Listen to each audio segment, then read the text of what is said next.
Perkara saling klaim objek Pasar Asem Payung di Jalan, Gebang Lor 42 Sukolilo Surabaya, antara Pemkot Surabaya dan ahli waris Fathul Adim, berproses ke Pengadilan Tata Usaha Negara atau PT-UN Surabaya.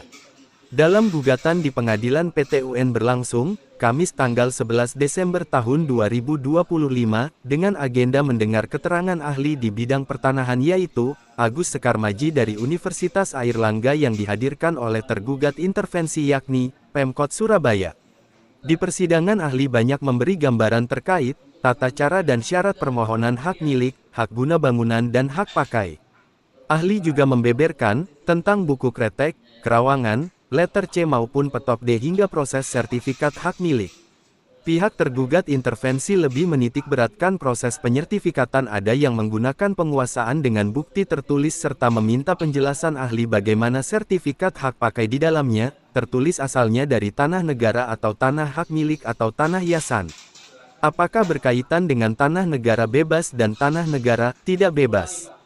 Sementara, ahli waris Fathul Nadim melalui penasehat hukumnya yaitu, Muhammad Masud dan Hendra lebih menyoal perihal syarat dokumen pendukung penyertifikatan.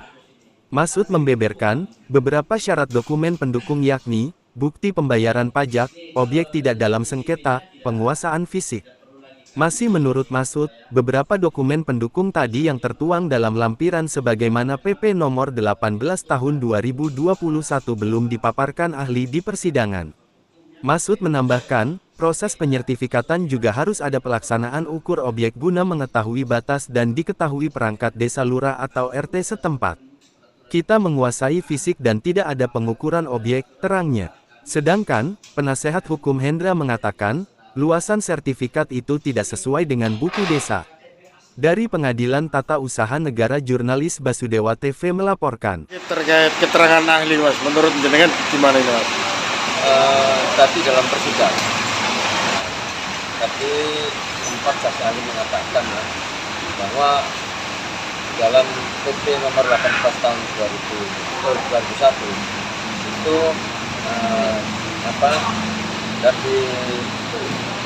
dan dibantu oleh Kementerian ATR BPN itu mengatakan bahwa semua itu sesuai dengan aturan yang ada itu memang benar. Cuma tadi ada yang tidak diperjelas mengenai masalah dokumen pendukung.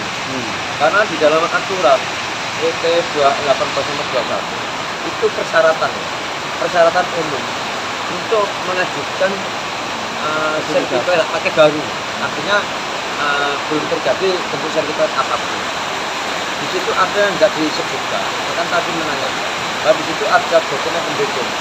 Di antara dokumen pendukung itu satu, yaitu mengenai bukti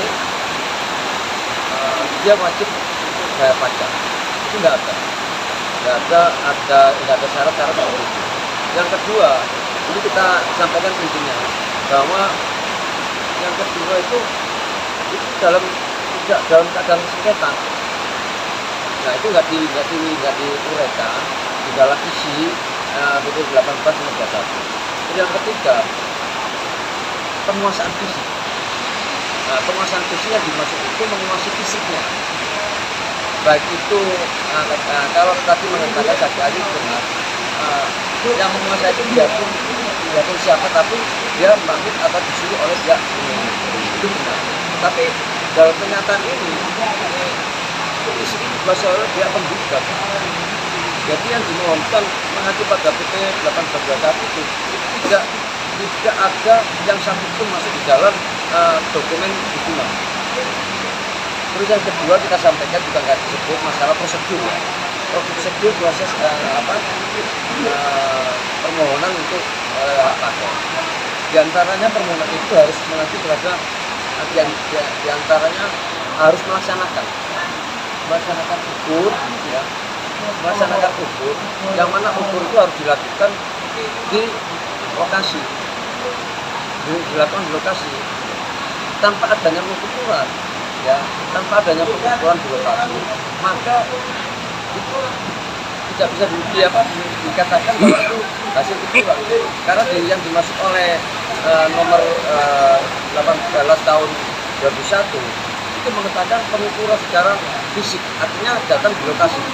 Nah tadi hasil dari sertifikat yang diterbitkan oleh DPR itu kan padanya pengukuran di lapangan. Jadi tahu-tahu terbit, bahkan tadi dikatakan bahwa apakah ada pasaran, memang juga tidak ada satupun yang melaksanakan ukur di lokasi tersebut. Yaitu artinya tidak ada pelaksanaan pengukuran di lokasi.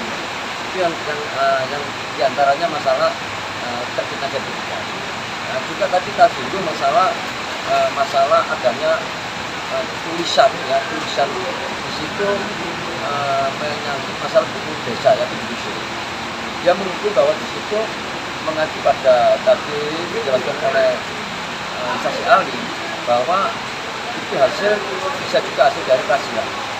Nah, pelasiran itu yang dari pihak tergugat mengatakan bahwa apakah yang dipakai itu nama yang mana yang bisa dimohonkan. Jawaban dari saksi ahli bahwa itu nomor catatan terakhir itu yang bisa ditingkatkan untuk dimohonkan ke sertifikat. Karena untuk nama terakhir itu hasil dari setelah pelasirannya. Nah, pelasiran itu menurut dari ahli kita menyampaikan ke ahli bahwa pelasiran itu serta merta ya kalau dicatat itu sudah beralih. Padahal kalau ditarik ke belakang itu tidak ada kronologi atau silsilah atau riwayat yang menyangkut masalah sebelumnya. Tahu-tahu di situ tahun 75 dia menuliskan atas nama pihak tergugat. Sedangkan kolom yang dimasuki nama KNS itu sebenarnya kolom pihak penggugat. Kenapa? Di dalam buku kerawanan itu nama tersebut itu nama pihak penggugat. Itu kita sesuaikan dengan buku gambar kerawanan. Karena gambar kerawanan ini kita buktikan kemarin itu memang letaknya di situ. Tapi tergugat mengatakan bahwa itu kerawanan nomor 23 itu atas nama tergugat, tapi dia tidak bisa menunjukkan letak dari gambar kerawanan itu. Nah itu yang bisa saya sampaikan. Terkait luasan mas, luasan dalam sertifikat? Nah kalau luasan, makanya kita juga ganjar ya melihat dari yang diakui itu termasuk satu objek, yaitu ini juga diakui oleh pihak Indonesia.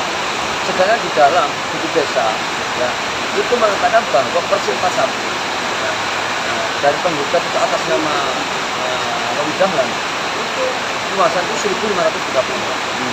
Sedangkan dari pihak tergugat itu juga ngeklaim di lokasi yang sama tapi dengan luasan itu 1.700 sekian. Nah, artinya luasan itu tidak sama yang dari mereka.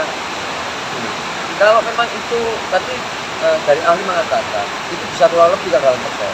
Tapi kalau masalah kurang lebih, apa lebih itu sampai 200 meter persegi, dan itu sangat mustahil. Apalagi bangunan di kota Surabaya itu bukan makin rapat, bisa kurang dari yang sebenarnya malahan. Nah ini lebih dari itu, lebih 200.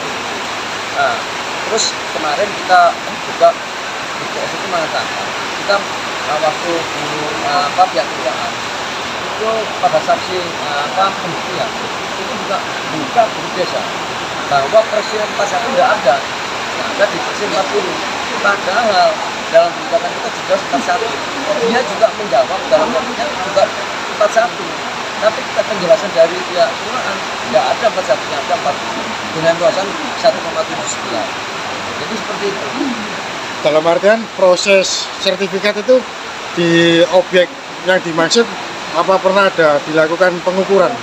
Nah, makanya kita sebutkan tadi itu kalau mengacu dalam PP 18 tahun 2001 itu memang harus ada pengukuran di lokasi.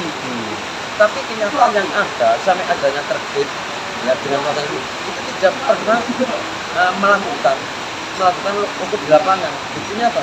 Karena di lokasi itu ya kita yang menguasai. Kalau adanya pelaksanaan pengukuran kita pasti tahu. Nah, disitulah kejanggalan yang dimaksud. Makanya dalam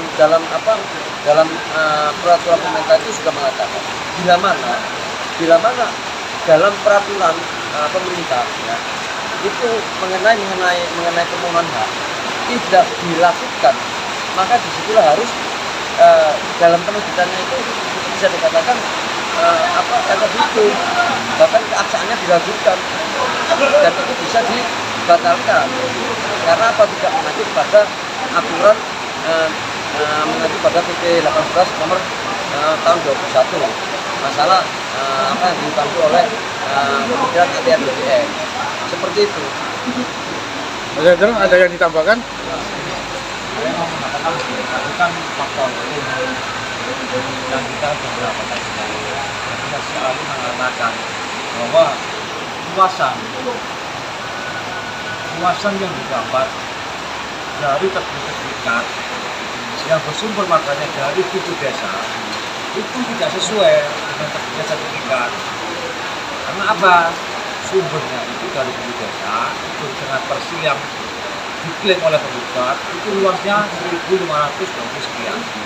Sedangkan sertifikat yang telah dimiliki itu 1.700 sekian. Nah, artinya ini berarti kan tidak sesuai. Nah, tadi saya kita mengatakan bahwa itu bisa dilakukan pengukuran ulang. Nah, kalau seperti pengukuran, berarti kan harus sertifikat ini harus dibatalkan dulu, baru dilakukan ulang, itu kan baru. Kalau seperti ini berarti kan cacat hukum. Itu menurut saya. Ya. Oke, thank you.